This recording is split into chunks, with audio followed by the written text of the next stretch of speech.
in today's lecture, we will be discussing about the concrete. What is concrete? And I discussed briefly that it's a composition of three materials: cement plus fine aggregate plus coarse aggregate, and then you add water to it. And at times you add mixtures to the concrete. Now, these three main ones: cement we have studied, fine aggregate and coarse aggregate, their properties we have studied. So the rest remains the water,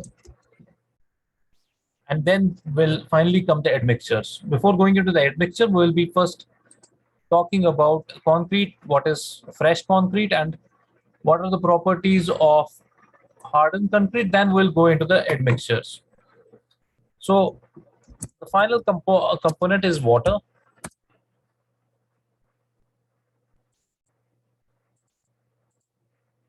Now, what is water?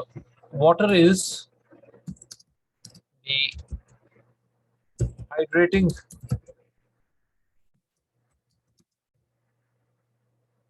agent which helps in hydration of concrete, of cement in concrete.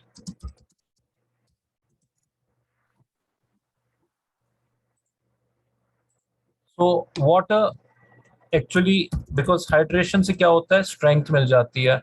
So water is actually aiding in strength of concrete.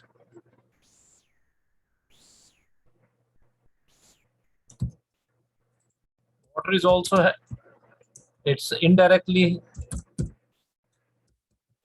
leading to the hydration of cement.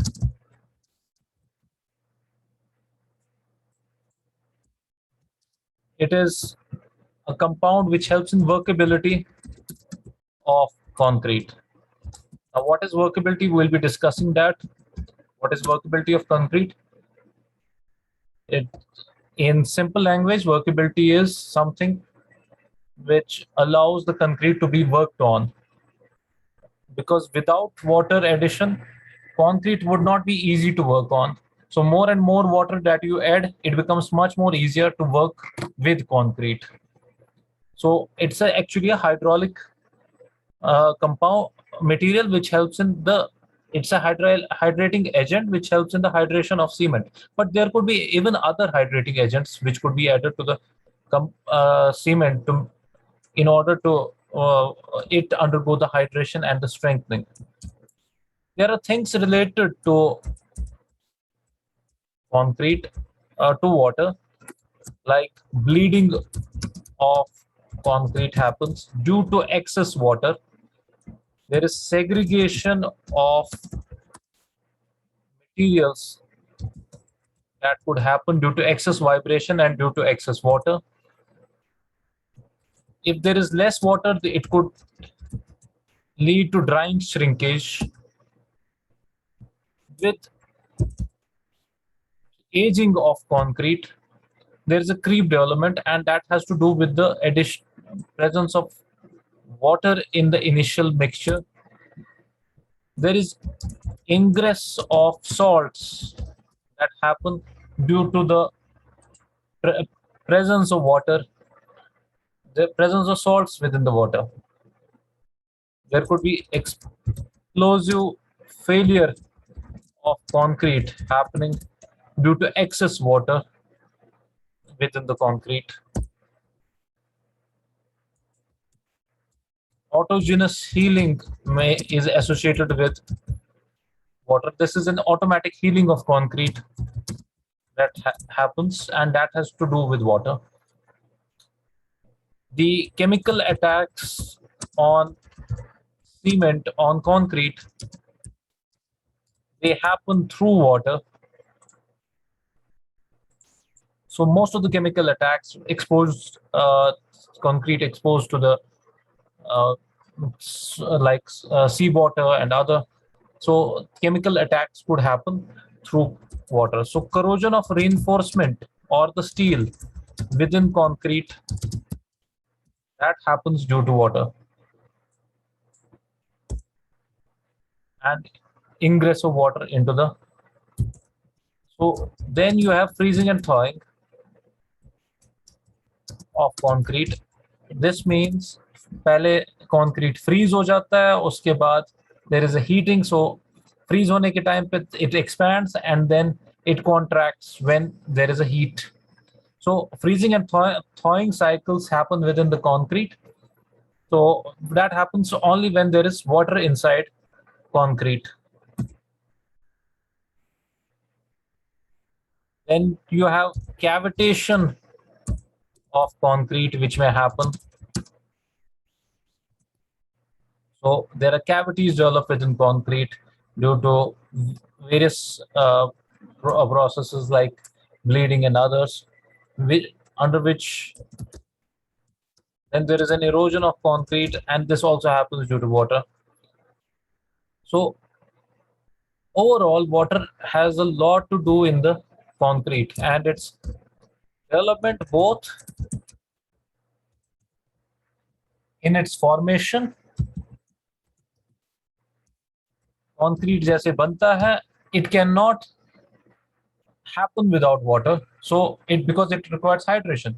So concrete has to do with its development and formation में उसमें एक main चीज है water. But उसके साथ साथ then there is curing, which I discussed. That is also done with water. So even that curing is important in case of concrete. But finally, there could be there could be a disadvantage of water as well, which I discuss about the cavitation of concrete happening, the erosion happening, the freezing and thawing cycles happening, the corrosion of steel or reinforcement happening within concrete, chemical attacks, ingress of salts, creep, drying shrinkage, segregation, bleeding. These are all disadvantages associated with water. So we prefer water, which I told you, drinking water is the best water, which I've already told you is the best water that you can use for. But there may be water which is smelling foul, and foul smelling water you would not normally drink, but it may be good for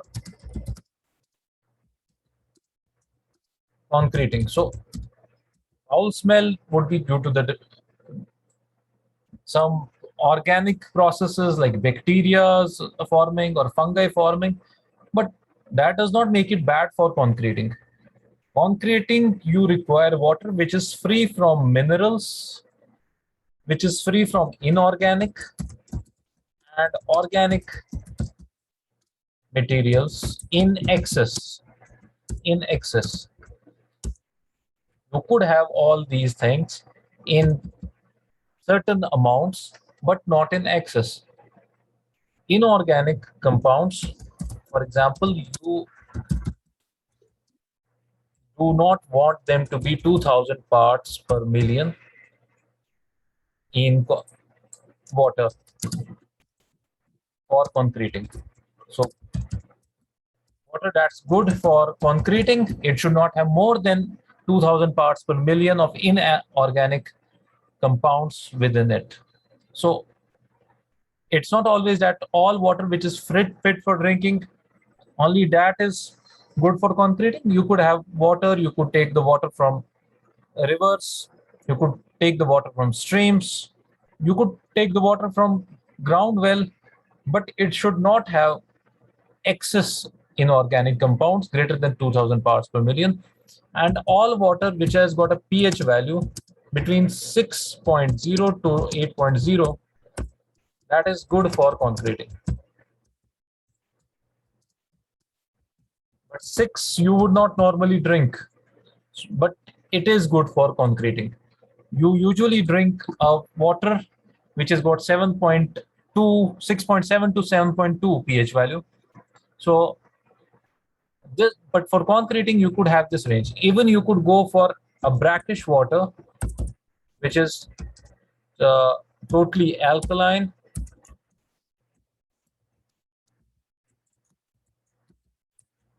which has a 9.0 pH value. It's a dark colored water. So even that water you could use for concreting. So actually, the normal range is 6 to 8. You could go for this pH value of water, but in certain conditions, you can go up till 9 pH value for brackish waters and others. So yes, there are organic materials that you do not want to be in water, like you have algae.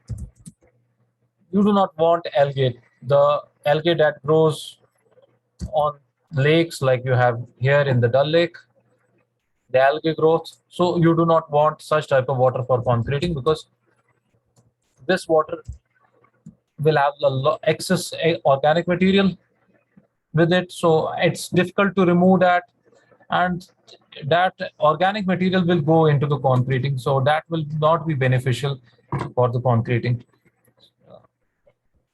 So brackish water, whatever you are using the brackish water, it it may contain certain chlorides and sulfates, and these are SO3 mainly. They should not be more than 500 parts per million, chlorides and sulfates. And which I discussed the last time, can you use seawater for concreting? You cannot use that because it has got 3.5% of salinity maximum, at maximum 3.5%. So it's not good for concreting. You cannot use such types of water for concreting. So until now, we have discussed all these four materials: cement, fine aggregates, coarse aggregate, and water, which form the part of this concrete mixture. Now, how is a concrete formed? How do you mix them all together? You mix them in a mixer or hand mixing, or in a batch mixer. This is a rotary drum mixer, you call this. The normal mixer, it's known as rotary drum mixer. Then you could have hand mixing. Then you could have batch mixing. Or you could have pump mixers. Or you could have shotcreting methods of mixing and pouring and concreting. So there are three stages involved in concreting. The first stage is mixing. The second stage is transportation. The third stage is placing. The fourth stage is compacting. And the fifth stage is finishing. So concreting deals with these stages. First of all, you mix concrete ingredients, either through hand or through all these processes, rotary drum or others. Then you transport it to the place where you have to actually pour the concrete. So now the simple method of transportation of material is, once you in all these methods, the simple method would be buckets. Bucket transportation is the simplest method, but you have other methods of transportation as well, like you have through the rotary drums, you have through chutes, you have through vehicles, which are rotary vehicles, and then you you could also have through buckets, large buckets, which are placed on pulleys or ropes or lifts. So there are many methods of transportation. There are certain vehicles which are meant for transporting. When you have a large site or you want to do a pumpable, this you have pipes through which you can transport. It would mostly be a pumpable concrete when you transport it through pipes. Chutes are, I'll be showing you the figure. They are uh, transport these chains on which you move the concrete. Then there are vehicles which are meant for mixed drum vehicles, which mix the concrete and they transport at the same time the concrete. Then there are buckets which transport through pulleys, through ropes, which go from one place to another. So that transportation has many methods of transportation are there. Then so this is the second stage. First you are mixing in particular place, then you are transporting it, then you are placing. The third stage is the placing. Now placing is either you are placing it, just dropping it at that site from the bucket, or you are pumping it direct through the pipe, or there's a chute coming and it's dropping it at the point of impact. Then comes the compacting. Now compaction is important. That I will discuss later on. Why is it important? But we compact concrete. Just remember this: we compact concrete, and we compact it through vibrators. So there are mostly needle vibrators through which concrete is compacted, because we have to make it denser. We have to remove the voids. We have to remove the air within the concrete. And finally comes the finishing of the concrete. So the final coating and the touching is given to the concrete. So these are the processes in which a fresh concrete is laid. It's also known as green concrete. It's still fresh, it's green. There's an alternate name for fresh concrete, it's green concrete. Now, fresh concrete it does not have a requisite strength as of now. But I told you this, that cement undergoes setting. So concrete overall will also have a setting time. The initial one and the final one. Cement being an ingredient of concrete, so this will also have a setting time. Next comes the workability of concrete, which is very important. What is workability? First is the setting time, which is very important for fresh concrete. Second is the workability. Workability is the ease with which we are working on concrete.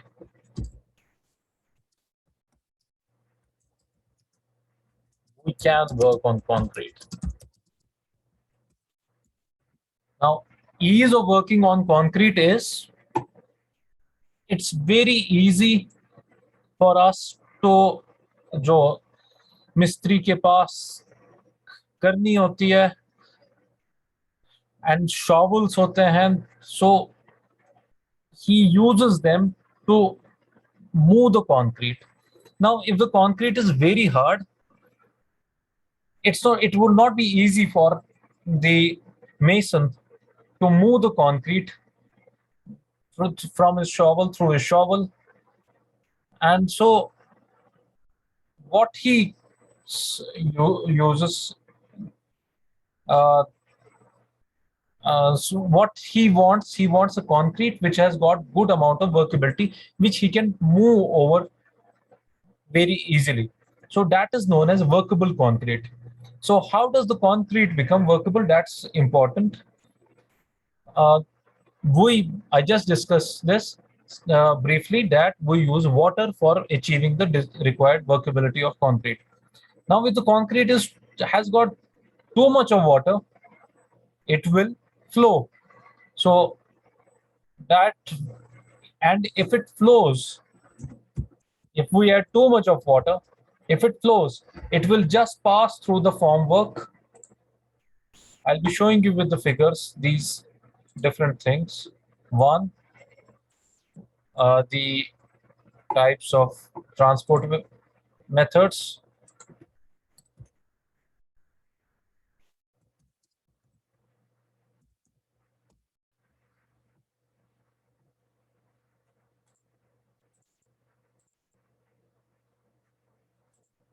One is this. This is a chute for concreting. So these are chutes which are meant for placing the concrete at one particular point. So then you have,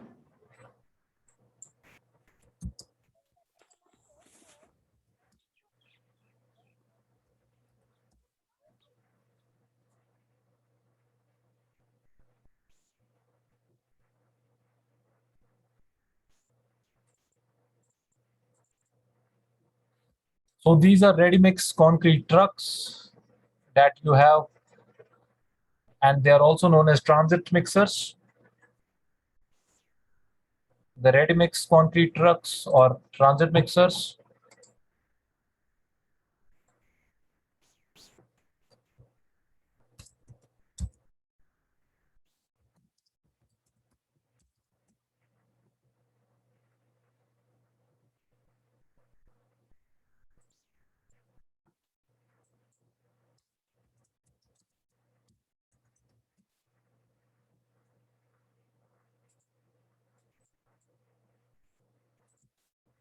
These are drum mixers that you are aware of, and they are rotary drum mixers.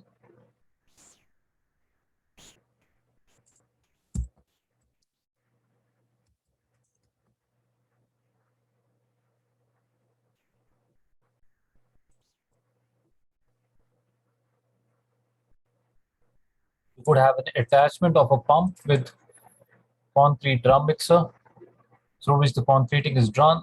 So this mixes and then it's pumped through through motor to the side, and there is a nozzle through which the pump pipe is attached, and then it's transported to the place where it's to be placed. Then you have what is known as the pan mixer.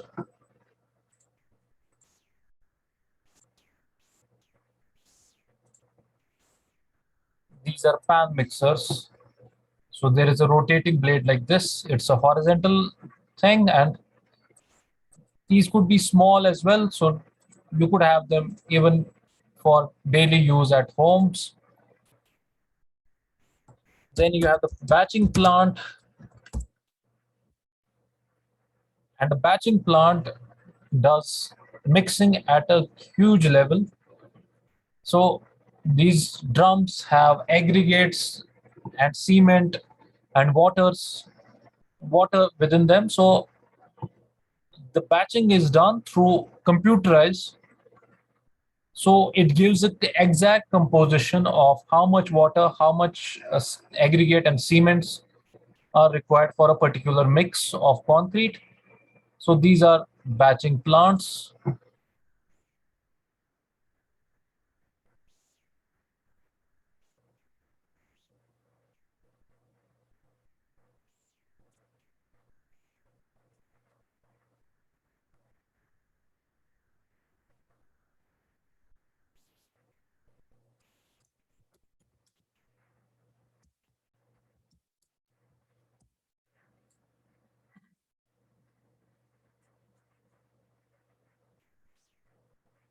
There are even more types like these ones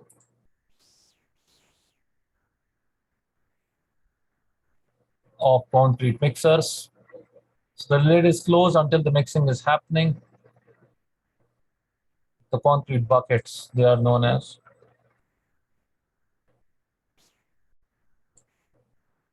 The pipes which are used for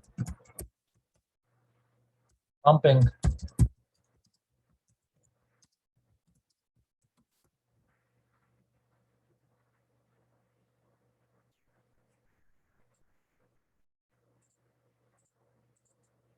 these are the concrete pipes which are used for pumping the concrete from one place to another.